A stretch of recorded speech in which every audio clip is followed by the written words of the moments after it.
بسم الله الرحمن الرحيم.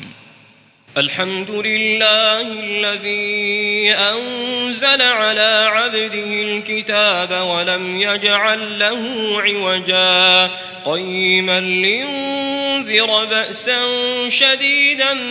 من لدنه ويبشر المؤمنين الذين يعملون الصالحات أن لهم أجرا حسنا ماكثين فيه أبدا وينذر الذين قالوا اتخذ الله ولدا ما لهم به من علم ولا لآبائهم كبرت كلمة تخرج من أفواههم إن يقولون إلا كذبا فلعلك باخع نفسك على آثارهم إن لم يؤمنوا بهذا الحديث أسفا إنا جعلنا ما على الأرض زينة لها لنبلوهم أيهم أحسن عملا وإنا لجاعلون ما عليها صعيدا جرزا أم حسبت أن أصحاب الكهف والرقيم كانوا من آياتنا عجبا إذ أوى الفتية إلى الكهف فقالوا ربنا آتنا من لدنك رحمة وهيئ لنا من أمرنا رشدا فضربنا على آذانهم في الكهف سنين عددا ثم بعثناهم لنعلم أي الحزبين أحصى لما لبثوا أمدا نحن نقص عليك نبأهم بالحق إنهم فتية آمنوا بربهم وزدناهم هدى وربطنا على قلوبهم إذ قاموا فقالوا ربنا رب السماوات والأرض لن ندعو من دونه إلها لقد قلنا إذا شططا هؤلاء قوم اتخذوا من دونه آلهة لولا يأتون عليهم بسلطان بين فمن أظلم ممن افترى على الله كذبا وإذ اعتزلتموهم وما يعبدون إلا الله فأووا إلى الكهف ينشر لكم ربكم من رحمته ويهيئ لكم من أمركم مرفقا وترى الشمس إذا طلعت تزاور عن كهفهم ذات اليمين وإذا غربت تقرضهم ذات الشمال وهم في فجوة منه ذلك من آيات الله من يهد الله فهو المهتد ومن يضلل فلن تجد له وليا مرشدا وتحسبهم أيقاظا وهم رقود ونقلبهم ذات اليمين وذات الشمال وكلبهم باسط ذراعيه بالوصيد لو اطلعت عليهم لوليت منهم فرارا ولملئت منهم رعبا وكذلك بعثناهم ليتساءلوا بينهم قال قائل منهم كم لبثتم قالوا لبثنا يوما أو بعض يوم قالوا ربكم أعلم بما لبثتم فابعثوا أحدكم بورقكم هذه إلى المدينة فلينظر أيها أزكى طعاما فليأتكم برزق منه وليتلطف ولا يشعرن بكم أحدا إنهم إن يظهروا عليكم يرجموكم أو يعيدوكم في ملتهم ولن تفلحوا إذن أبدا وكذلك أعثرنا عليهم ليعلموا أن وعد الله حق وأن الساعة لا ريب فيها إذ يتنازعون بينهم أمرهم فقالوا ابنوا عليهم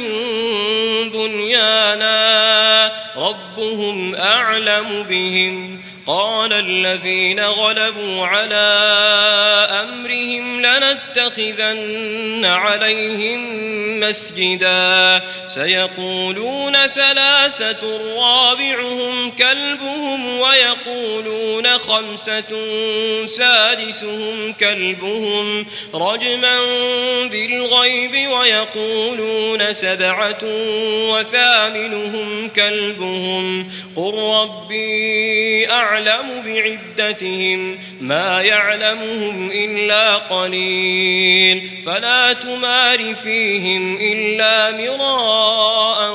ظاهرا ولا تستفت فيهم منهم أحدا ولا تقولن لشيء إني فاعل ذلك غدا إلا أن يشاء الله واذكر ربك إذا نسيت وقل عسى أن يهديني ربي لأقرب من هذا رشدا ولبثوا في كهفهم 300 سنين وازدادوا 9 قل الله أعلم بما لبثوا له غيب السماوات والأرض أبصر به وأسمع ما لهم من دونه من ولي ولا يشرك في حكمه أحدا واتل ما أوحي إليك من كتاب ربك لا مبدل لكلماته ولن تجد من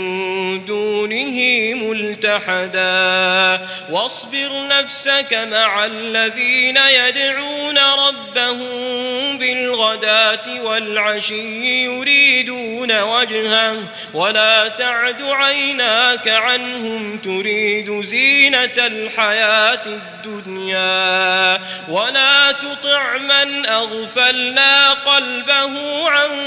ذكرنا واتبع هواه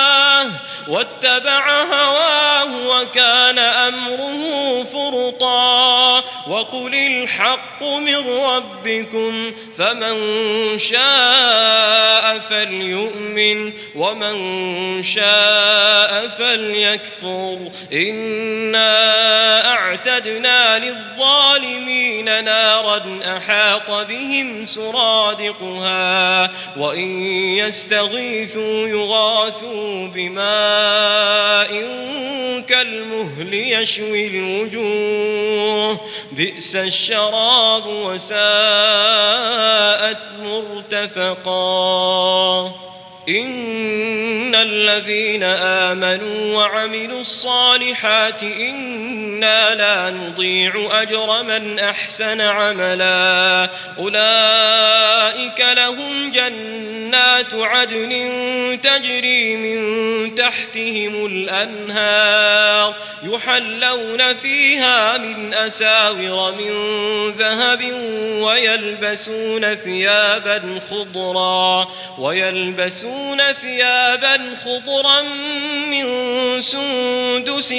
واستبرق متكئين فيها على الأرائك نعم الثواب وحسنت مرتفقا واضرب لهم مثل الرجلين جعلنا لأحدهما جنتين من أعناب وحففناهما بنخل وجعلنا بينهما زرعا كلتا الجنتين آتت أكلها ولم تظلم منه شيئا وفجرنا خلالهما نهرا وكان له ثمر فقال لصاحبه وهو يحاوره أنا أكثر منك مالا وأعز نفرا ودخل جنته وهو ظالم لنفسه قال ما أظن أن تبيد هذه أبدا وما أظن الساعة قائمة ولئن رددت إلى ربي لأجدن خيرا منها منقلبا قال له صاحبه وهو يحاوره أكفرت بالذي خلقك من تراب ثم من نطفة ثم سواك رجلا لكن هو الله ربي ولا أشرك بربي أحدا ولولا إذ دخلت جنتك قلت ما شاء الله لا قوة إلا بالله إن ترني أنا أقل منك مالا وولدا فعسى ربي أن يؤتيني خيرا من جنتك ويرسل عليها حسبانا من السماء فتصبح صعيدا زلقا أو يصبح ماؤها غورا فلن تستطيع له طلبا وأحيط بثمره فأصبح يقلب كفيه على ما أنفق فيها وهي خاوية على عروشها ويقول يا ليتني لم أشرك بربي أحدا ولم تكن له فئة ينصرونه من دون الله وما كان منتصرا هنالك الولاية لله الحق هو خير ثوابا وخير عقبا واضرب لهم مثل الحياة الدنيا كماء إن أنزلناه من السماء فاختلط به نبات الأرض فأصبح هشيما تذروه الرياح وكان الله على كل شيء مقتدرا المال والبنون زينة الحياة الدنيا والباقيات الصالحات خير عند ربك ثوابا وخير أملا ويوم نسير الجبال وترى الأرض بارزة وحشرناهم فلم نغادر منهم أحدا وعرضوا على ربك صفا لقد جئتمونا كما خلقناكم أول مرة بل زعمتم أن لن نجعل لكم موعدا ووضع الكتاب فترى المجرمين مشفقين مما فيه ويقولون يا ويلتنا ما لهذا الكتاب لا يغادر صغيرة ولا كبيرة إلا أحصاها ووجدوا ما عملوا حاضرا ولا يظلم ربك أحدا وإذ قلنا للملائكة اسجدوا لآدم فسجدوا إلا إبليس كان من الجن ففسق عن أمر ربه أفتتخذونه وذريته أولياء من دوني وهم لكم عدو بئس للظالمين بدلا ما أشهدتهم خلق السماوات والأرض ولا خلق أنفسهم وما كنت متخذ المضلين عضدا ويوم يقول نادوا شركائي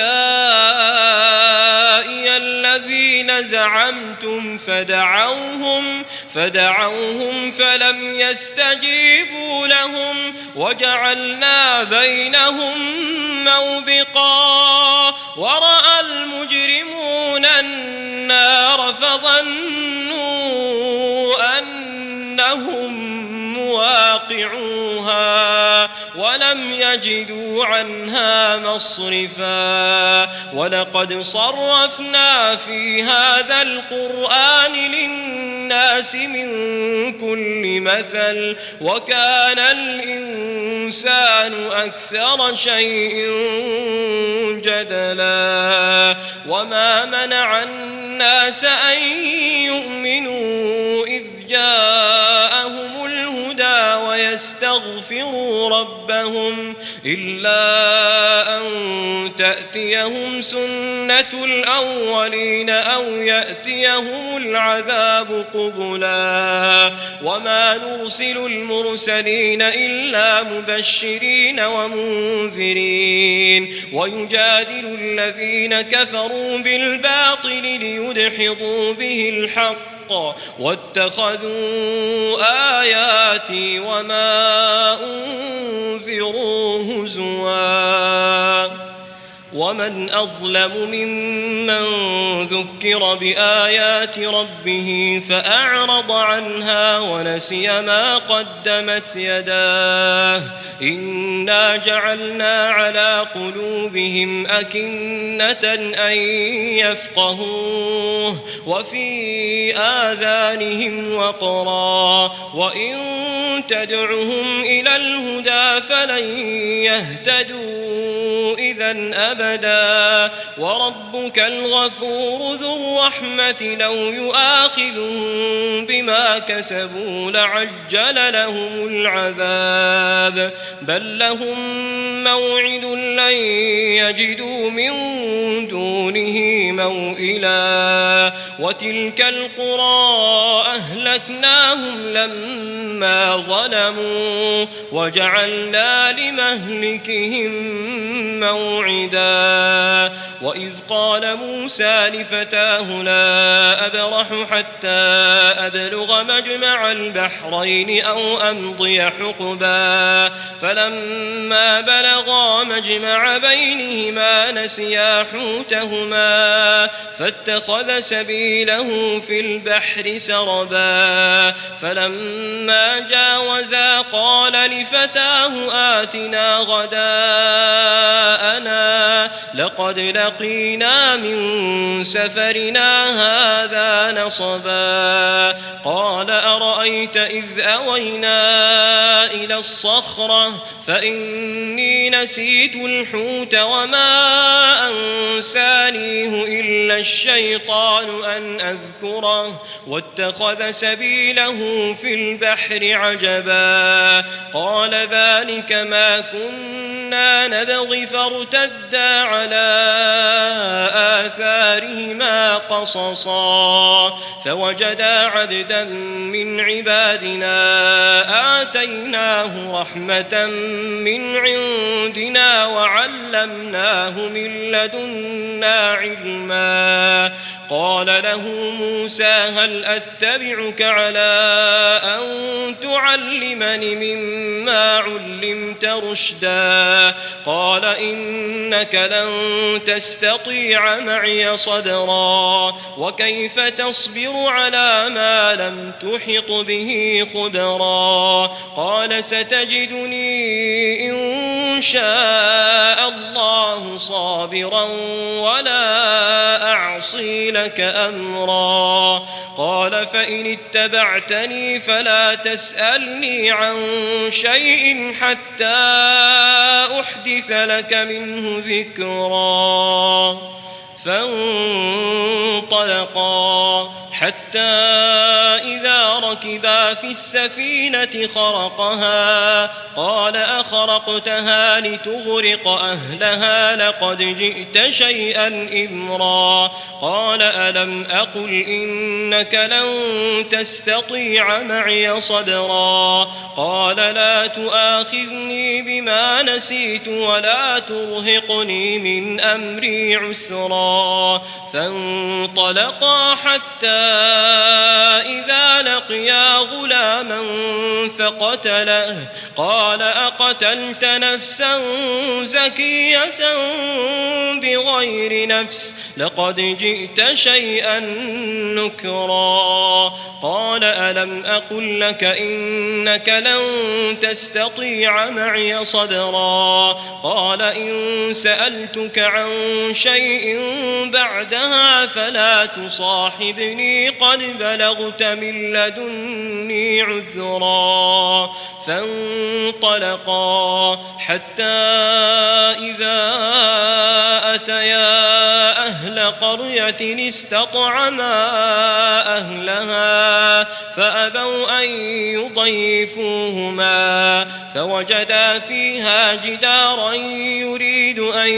ينقض فأقامه قال لو شئت لاتخذت عليه أجرا قال هذا فراق بيني وبينك سأنبئك بتأويل ما لم تستطع عليه صبرا أما السفينة فكانت لمساكين يعملون في البحر فأردت أن أعيبها وكان وراءهم ملك يأخذ كل سفينة غصبا وأما الغلام فكان أبواه مؤمنين فخشينا أن يرهقهما طغيانا وكفرا فأردنا أن يبدلهما ربهما خيرا منه زكاة وأقرب رحما وأما الجدار فكان لغلامين يتيمين في المدينة وكان تحته كنز لهما وكان أبوهما صالحا فأراد ربك أن يبلغا أشدهما ويستخرجا كنزهما رحمة من ربك وما فعلته عن أمري ذلك تأويل ما لم تسطع عليه صبرا ويسألونك عن ذي القرنين قل سأتلو عليكم منه ذكرا إنا مكنا له في الأرض وآتيناه من كل شيء سببا فأتبع سببا حتى إذا بلغ مغرب الشمس وجدها تغرب في عين حمئة ووجد عندها قوما قلنا يا ذا القرنين إما أن تعذب وإما أن تتخذ فيهم حسنا قال أما من ظلم فسوف نعذبه ثم يرد إلى ربه فيعذبه عذابا نكرا وأما من آمن وعمل صالحا فله جزاء الحسنى وسنقول له من أمرنا يسرا ثم أتبع سببا حتى إذا بلغ مطلع الشمس وجدها تطلع على قوم لم نجعل لهم من دونها سترا كذلك وقد أحطنا بما لديه خبرا ثم أتبع سببا حتى إذا بلغ بين السدين وجد من دونهما قوما لا يكادون يفقهون قولا قالوا يا ذا القرنين إن يأجوج ومأجوج مفسدون في الأرض فهل نجعل لك خرجا على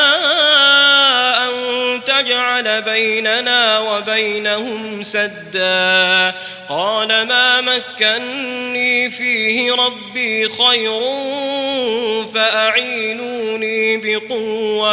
بقوة أجعل بينكم وبينهم ردما آتوني زبر الحديد حتى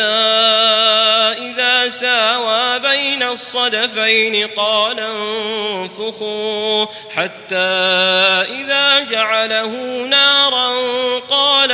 آتوني أفرغ عليه قطرا فما استطاعوا أن يظهروه وما استطاعوا له نقبا قال هذا رحمة من ربي فإذا جاء وعد ربي جعله دكا وكان وعد ربي حقا وتركنا بعضهم يومئذ يموج في بعض ونفخ في الصور فجمعناهم جمعا وعرضنا جهنم يومئذ للكافرين عرضا الذين كانت أعينهم في غطاء عن ذكري وكانوا لا يستطيعون سمعا أفحسب الذين كفروا أن يتخذوا عبادي من دوني أولياء إنا أعتدنا جهنم للكافرين نزلا قل هل ننبئكم بالأخسرين أعمالا الذين ضل سعيهم في الحياة الدنيا وهم يحسبون أنهم يحسنون صنعا أولئك الذين كفروا بآيات ربهم ولقائه فحبطت أعمالهم فلا نقيم لهم يوم القيامة وزنا ذلك جزاؤهم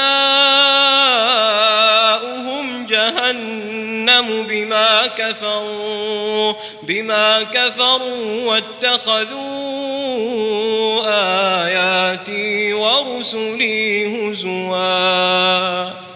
إن الذين آمنوا وعملوا الصالحات كانت لهم جنات الفردوس نزلا خالدين فيها لا يبغون عنها حولا قل لو كان البحر مدادا لكلمات ربي لنفد البحر قبل أن تنفد كلمات ربي ولو جئنا بمثله مددا قل إنما أنا بشر مثلكم يوحى إلي أنما إلهكم إله واحد فمن كان يرجو لقاء ربه فليعمل عملا صالحا ولا يشرك بعبادة ربه أحدا